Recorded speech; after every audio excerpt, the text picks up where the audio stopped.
Hey guys, welcome to the broadcast. Today we're going to be talking about Blackhawks hockey and Blackhawks hockey exclusively. Basically, I have some things and some thoughts over the course of this year, this current Blackhawks year that I wanted to talk about and just kind of throw my thoughts out there. And I'd be curious to see what you guys think after the show's over. But I got four main topics that I wanted to bring up. The first one we're going to be talking about is Corey Crawford. The second one I want to bring up is team play, the Blackhawks team play. Let's see, blocking shots. And then I want to kind of go over some things with some older players, some players that have been around for a little while, who are probably on their last, couple years before they retire. So those are the four items that I want to talk about. So with that being said, let's get into the first topic today. The first topic is Corey Crawford. As you guys know, he's the Blackhawks' main starting goaltender. And with his injury that he's undergone this year, he has been sidelined, and his return is unclear, according to the Blackhawks website, and has been placed on IR with an upper body injury. So, what I think is really weird with this topic with Corey is, for a long time, and I think almost too long, Corey Crawford was always looked at as an average or below average goalie, at least in the eyes of some of his, some of the fans when he first came into the league. Even so, when he won a couple Stanley Cups, he was kind of looked at as just mediocre. And I don't understand where that came from, because a lot of that is, I'm not buying it. I don't buy it. Because, he's looked at then as just an okay guy. He's the Blackhawks starting goalie, but he has a great team in front of him. So he doesn't need to be great. He just needs to make that big save here and there. And now, fast forward to 2018, Corey's the best player on the team. He is the MVP of the team. He is the reason why the Hawks were, a little bit higher up in the standings than they are now. But Corey Crawford, elite goalie, you could tell that he covered up a lot of blemishes for his team that played in front of him. So my question is, when did he become legitimate in the eyes of some of these fans out there who never saw Corey as a great goalie until now? What changed? When did it change? Did it take 2 Stanley Cups to prove that he was a quality goaltender? What was it? When Corey played 57 games in 2010-2011, his save percentage was .917. It was okay. When the 11 and 12 season, it dropped down to .903, and that was his lowest save percentage for a season the rest of his playing career so far. As far as this year goes, he had a .929 save percentage. That's pretty good, considering your backups now can barely reach .900, with a combination of Jeff Glass and Anton Forsberg, and then a little bit of Berube coming in here in the last couple weeks and playing backup. He is the third string goalie for the Blackhawks right now, and they're just trying to find some consistency, and that's what Corey Crawford has given the Blackhawks for the last 8 years, 6 or 7 years. And I think Corey should have been regarded a lot higher in a lot of different areas. I wish he was, and I could be wrong about this, but I don't remember Corey ever being selected to play for Team Canada,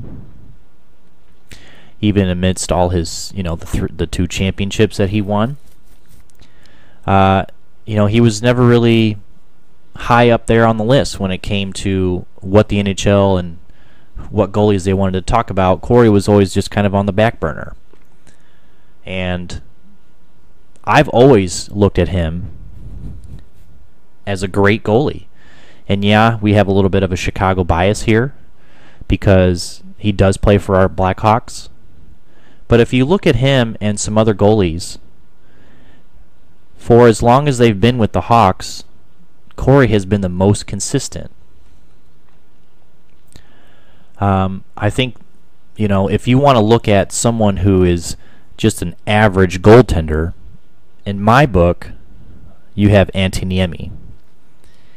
Antti Niemi is very streaky when it comes to his gameplay. When he won with the Blackhawks back in 2010, back in 2010, it was the team in front of him. I don't necessarily think it was the goalie. I think Antti Niemi was, mediocre at best. And that's, probably a unpopular opinion because they won the Cup that year, the first time in, 30, 40 years. But you look at Antti Niemi now, I wouldn't even want him on my team. The guy is still very streaky, where he could be good in phenomenal Sun games, and then you put him in the next game and he gives up a 12 spot.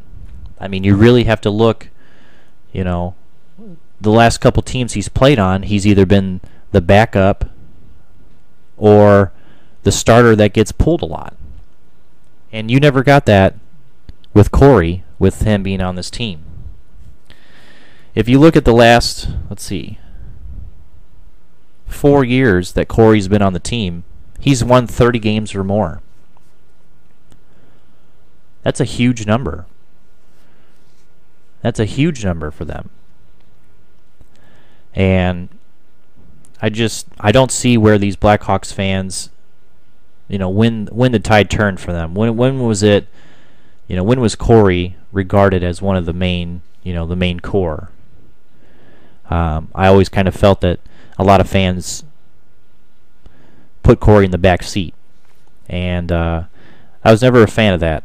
I thought this guy was something special because of his consistency, because of his work ethic, and the way the guy played the game. He sticks up for his captain. He's willing to drop the gloves or get in a small scrum for his captain. The guy fights hard in the crease, making big saves. Legitimately has passion when he plays, and you could see it in his body language when he gives up a goal. I mean, the guy, it doesn't look, and he doesn't have the drop your shoulders, man, I'm not that good, here we go again, we're getting scored on again. Corey had the demeanor that he messed up, that he could have had that save, that he could be better. And that's what I've always liked about Corey Crawford. The guy may not be the most flexible. He may not be the most, he's not the biggest goalie by any means. I mean, if you compare him to Ben Bishop or someone like that, Craig Anderson. I mean, he's a big guy. But my point is, he's going to give you 110% each game he goes out there. And, it's a little disheartening to kind of see him go through this, whatever it is that he's got going on, vertigo or something else that's going on, whatever it is. It's unfortunate to see him go through this. And, I wish better for the guy. I wish he was out here with the Hawks right now, maybe stealing some more wins for us so we could be higher up in the standings. So instead of being 13 games or 13 points back of a playoff spot, maybe we're in the mid 70s at this point. So those are my thoughts on the Corey Crawford situation and with Corey Crawford in general. So let's go ahead. We're going to move on to general team play. and the pursuit of the puck and the Stanley Cup window for the Blackhawks. So, as this last year has been pretty frustrating for many Chicago Blackhawks fans, you could very much tell the difference from this year's team to previous teams. As far as just, general team play. You see a lot of poor plays being made. You see a lot of bad decisions. The power play just looks terrible. There's no momentum gained by the power play because it always gets shut out. And, the entries is a big deal when it comes to getting into the offensive zone. This whole let's skate to the center ice line and then drop it for Patrick Kane to try and maneuver his way through a wall of people, it doesn't work. You don't have the same speed with with Kane. He's never really been a speedy guy. However, he's been very shifty and elusive. I mean, you start picking up on the drop pass, move in with speed kind of thing very easily. I feel like it's a very easy tactic, entry to defend, and it almost gets the Hawks nowhere. There's no possession in the offensive zone while on the power play. I just feel like that's a bad strategy. You look at other players, you look at other teams across the NHL, and a lot of their entries are real quick 1, 2, 3 passes. They're using the man advantage to their advantage. They're actually singling players out on the opposite team by creating space, by creating, more time for your teammates to make a move, and their feet are always moving. That's the one thing that I've noticed with a lot of the Hawks players, especially the young guys, the new guys for the last couple of years. They pass it to Patrick Kane, and then they stand there. You're not going to get a lot of offense when you're watching Patrick Kane to see if he can skate through 5 guys. It's not going to happen. It's a very, it's a team game for a reason. You get a lot of these guys who, as soon as they get into zone, and it's like Nick Schmaltz does this, Hinostroza does this, they get into the zone. As soon as they cross that blue line, where's Patrick Kane? They're going to pass it to him. And Patrick Kane could be, with his back against the board and a half a foot away from a defender, and they're going to pass him the puck. You've created an out for the other team right there. It's so easy to, block someone in like that when they already know what you're going to do. A lot of these times when these guys pass the puck off to Kane, they have 2 or 3 feet of space to work with, and they may not seem like a lot or, very much space, but if the opposite team is already anticipating you passing it to Patrick Kane, and you already know you're going to do that as soon as you get in the zone, that's a problem. So I think a lot of these guys, they just need to have a little bit more confidence with the puck. I mean, these young guys, they're good. They have good shots. They can make plays. I feel like the way that they look and play sometimes is if they have to listen to what Patrick Kane is. Like he is the main guy on the team who will make a great play, a nice shot or a pass, whatever it is. Like he has this aura about him that you must pass to him to make him happy. But you have time and space. You have room to make a move, whether it's a good shot or maybe another pass to the open wing or maybe even the point guy. These guys, they pass too much to Patrick Kane, and they kind of put him in this little pickle where he's caught between 2 guys in the boards, or it's a quick stick that turns the play around for the other team, and out they go. You see a lot of bad passes being made, a lot of poor decisions, and then when it comes to the defensive side, just things they're all over the place. Exit passes out of the zone are just choppy. They're not smooth. They're not calculated. You see guys trying to force plays through other people's sticks, and you're getting these plays and these passes picked off, and they're coming back in your own zone and scoring a couple goals each game. High and hard around the boards. You do that. Get it out of the zone. You may not always have an outlet pass, but you do have a way to get the puck out of your zone. And going up the middle is taught at a roller hockey minor league level, that you don't go up the middle.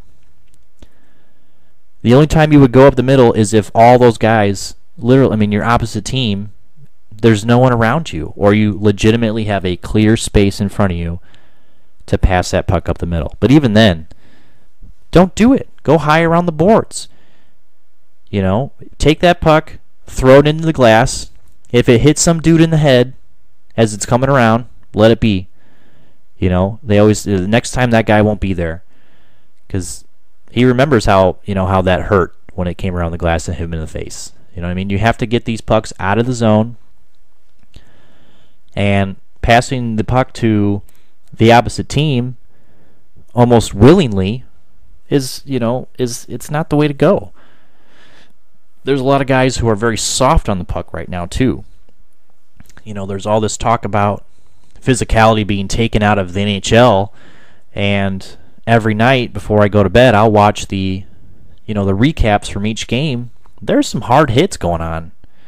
There's some dudes getting lit up.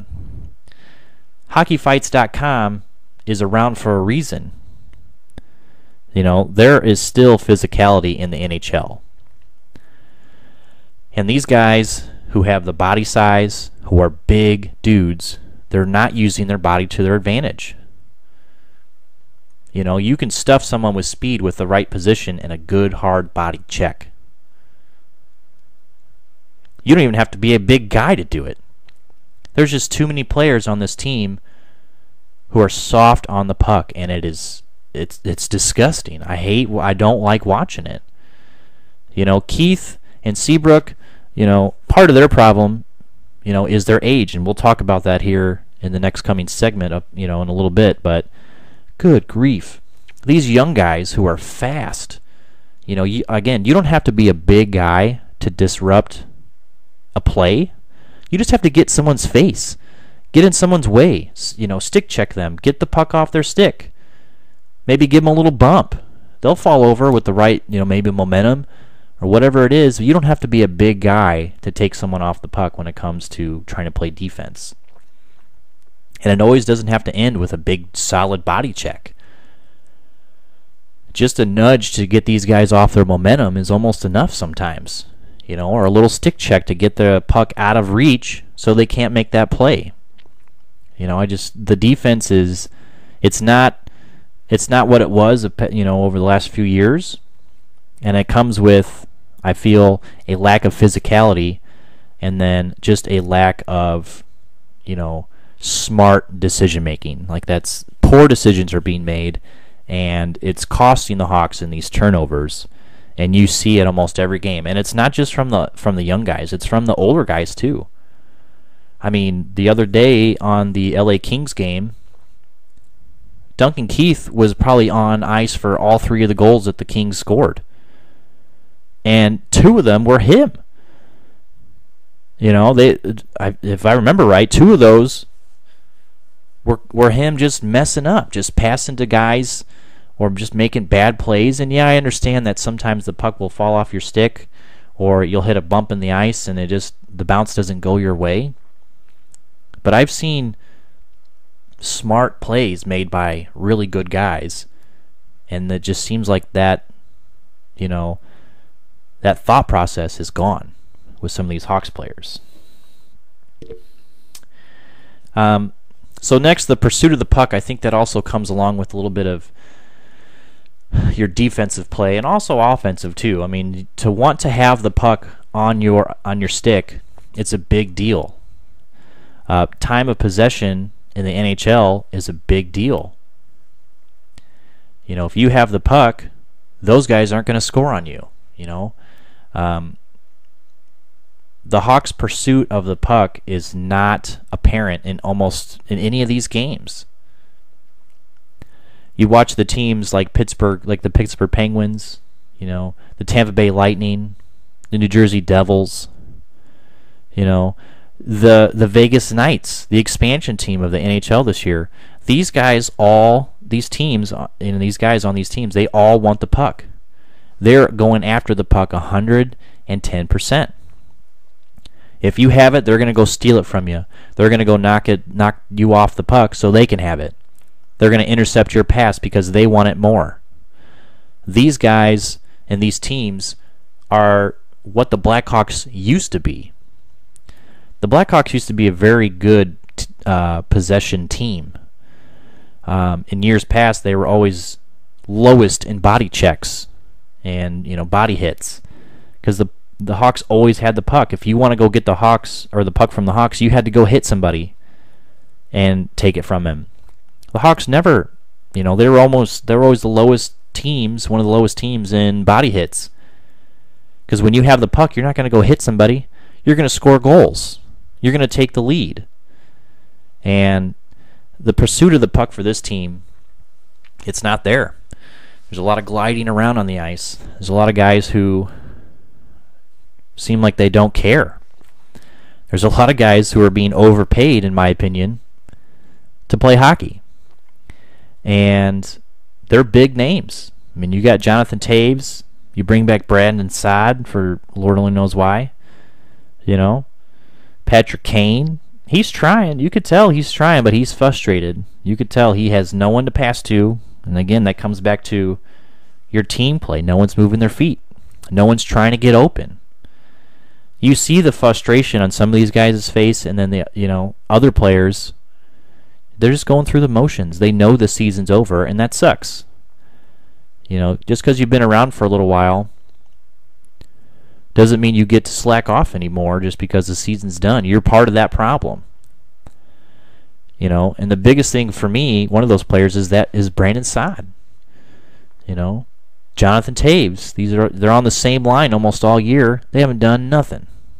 They haven't done a single thing. And yeah, Toews has been trying to pick it up the last couple weeks. He's got a few good goals and all that, but goodness. Your captain, he's trying to start fights to pick up the team, maybe build some morale on the bench. Didn't work. And that fight against Kessler? He didn't do anything for anybody. They tapped on the boards. That was it. Golf clap. It's bad. The team morale, the team's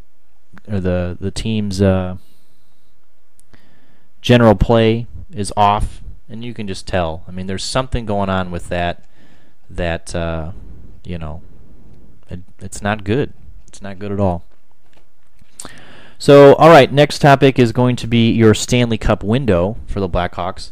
During the trade deadline, Stan Bowman was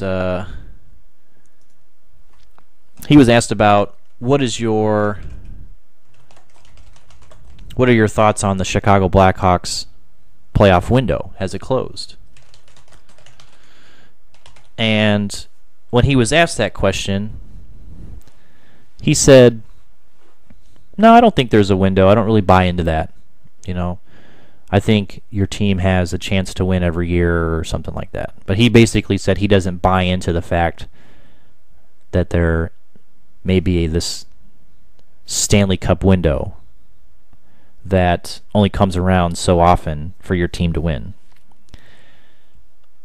I call BS. I think he knows that his Stanley Cup window is gone right now. And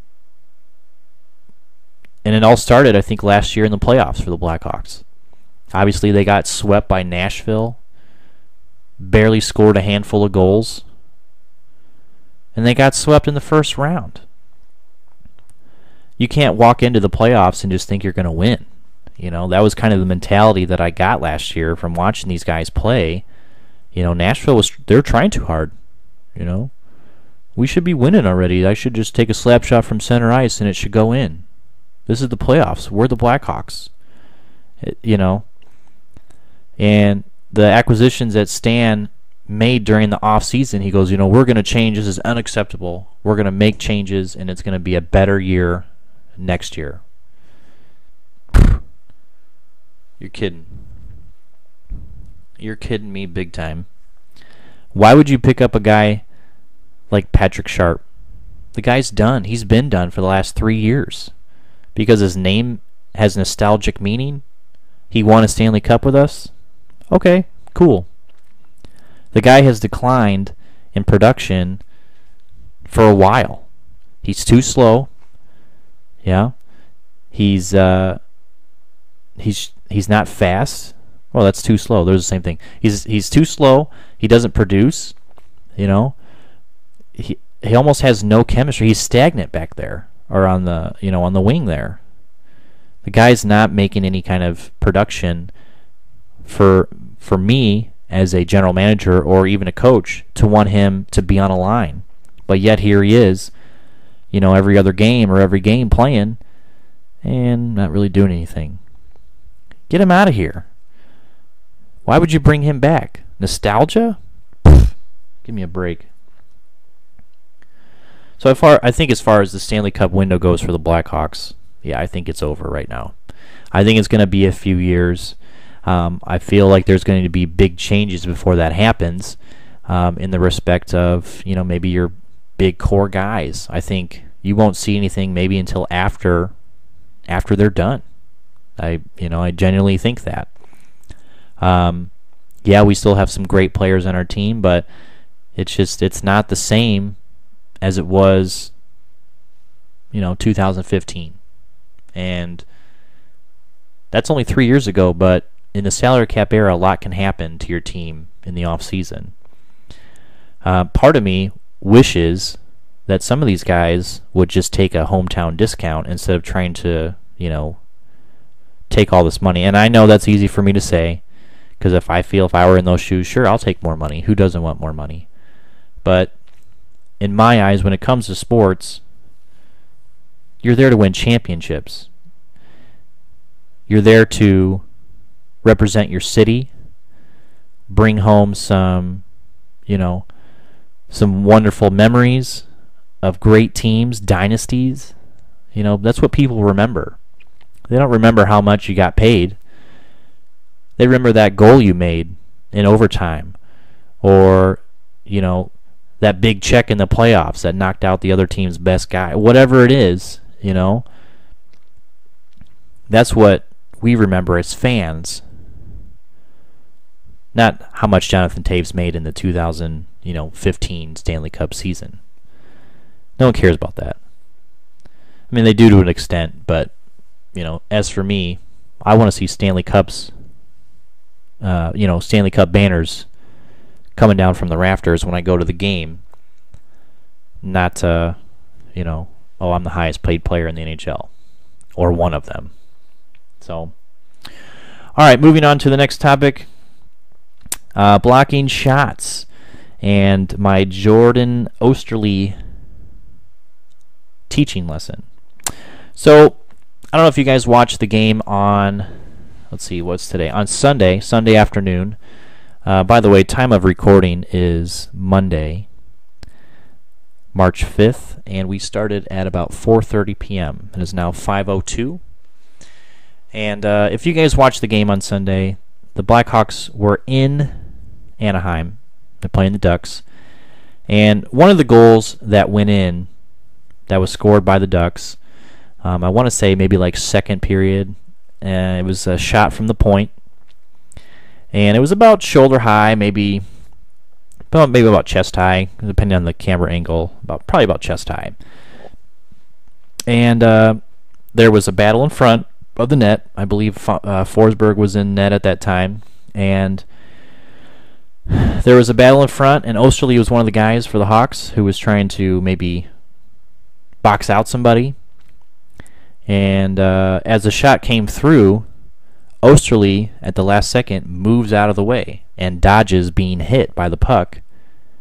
And then Forsberg doesn't see it in time. It goes over his right shoulder, and the Ducks score. My problem with what happened isn't that they got scored on. I mean, it is. It's unfortunate that they scored another goal.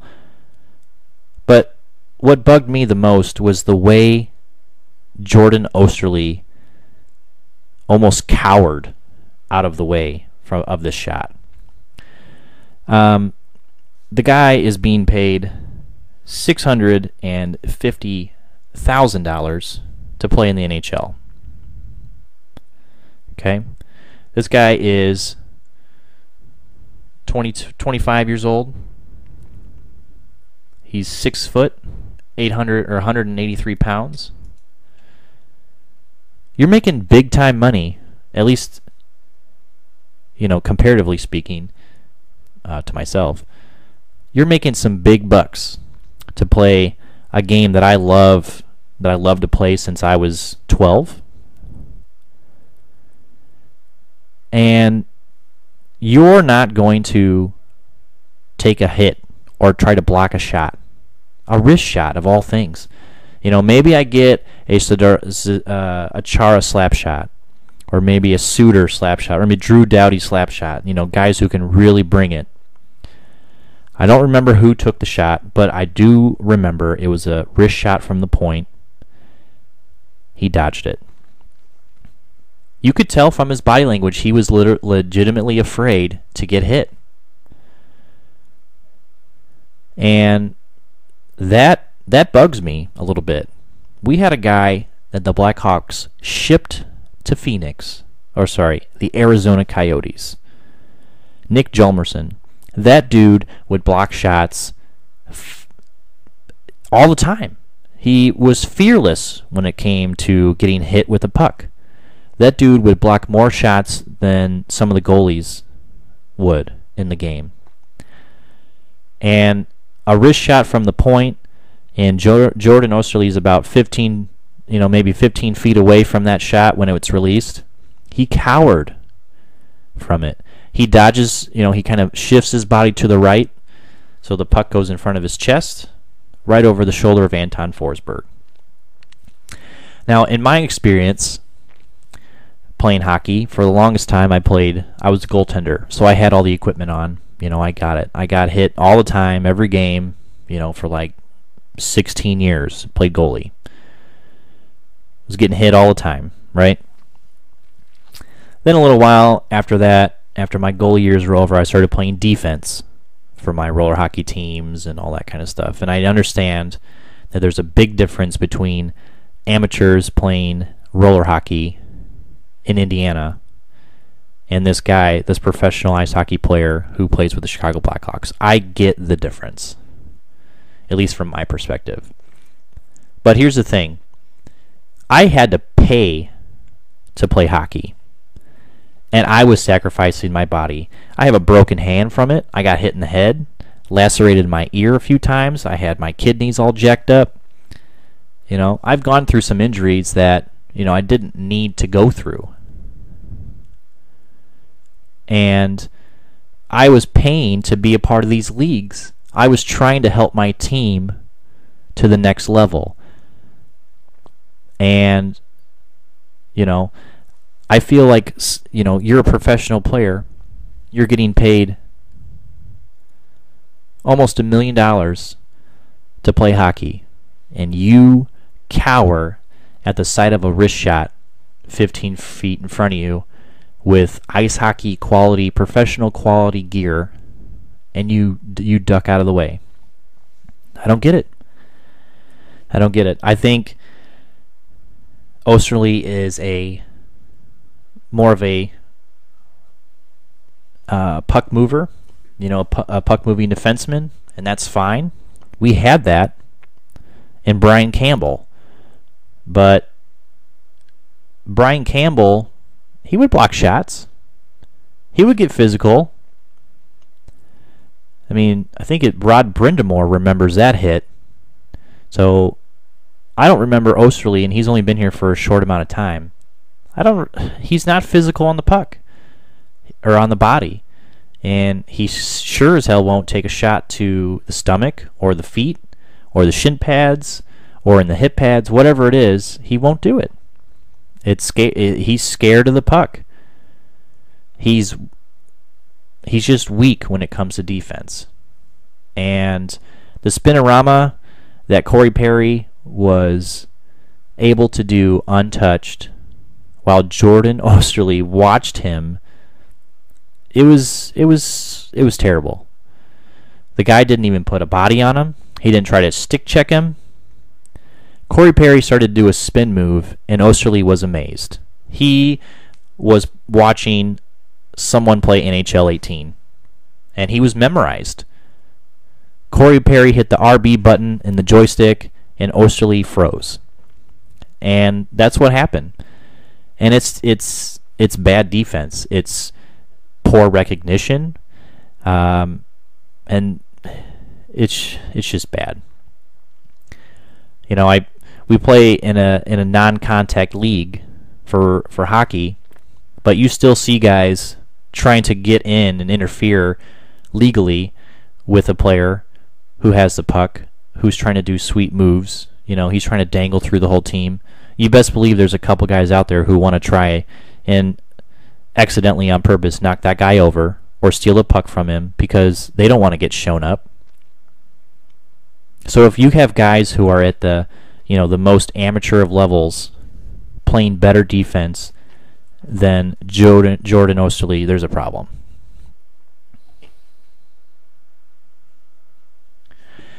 So the final topic for today is going to be the older players on the team.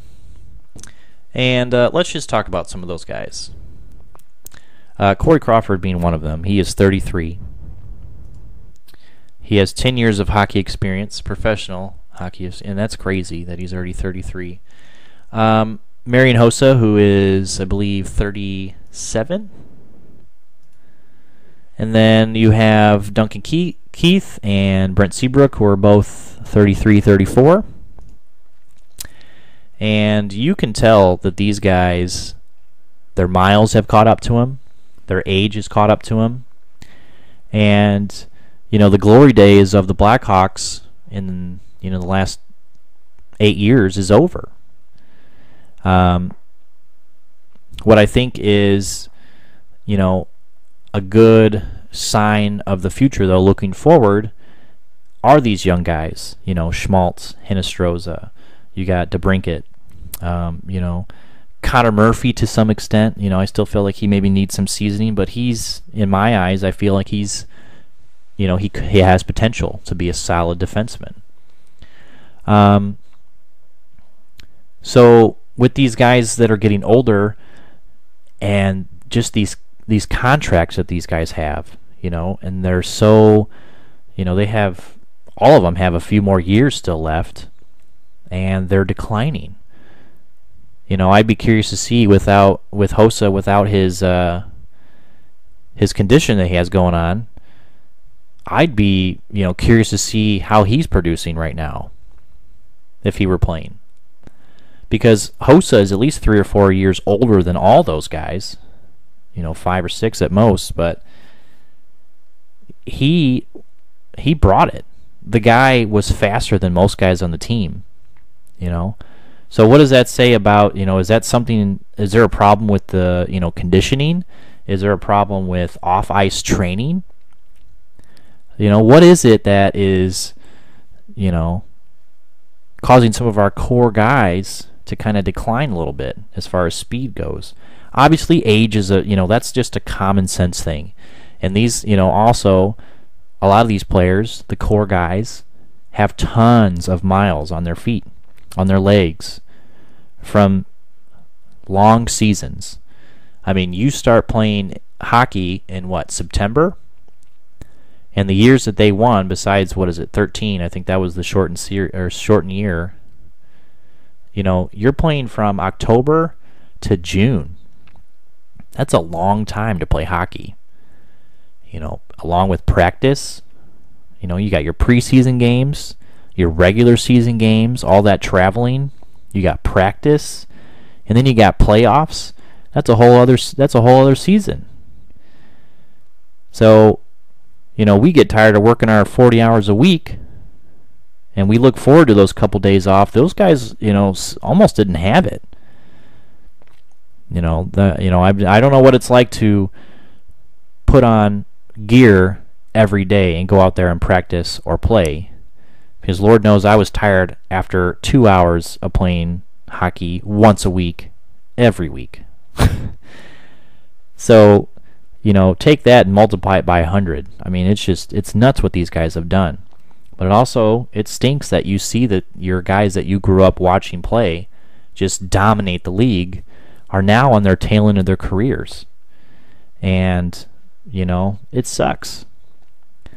It sucks seeing this, just because you knew how great they were. But that's also, it's not a bad thing either. Obviously, with every team, there's going to be your generations of greatness and star players. That's just going to open up the door for the next generation to come through. And for the Blackhawks, they do have a good core coming up. And this next year, in 2018-19, they're going to have, I think, 2 first-round draft picks now. And that's awesome.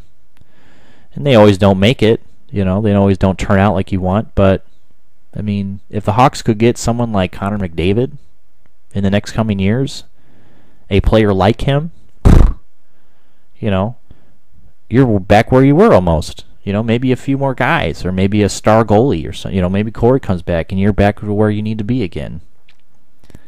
So, I don't know. It's just sad to kind of see that, kind of see your team that you've, watched grow from just making it. They're almost good enough to make that, that splash, but they're not there yet.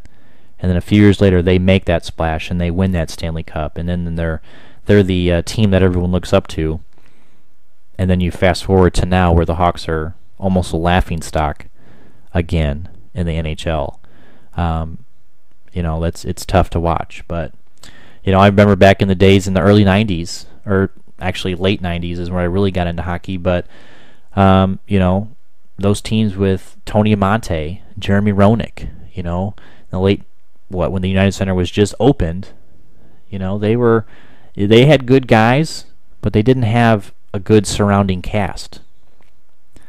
Or they just, they had a bunch of nobodies.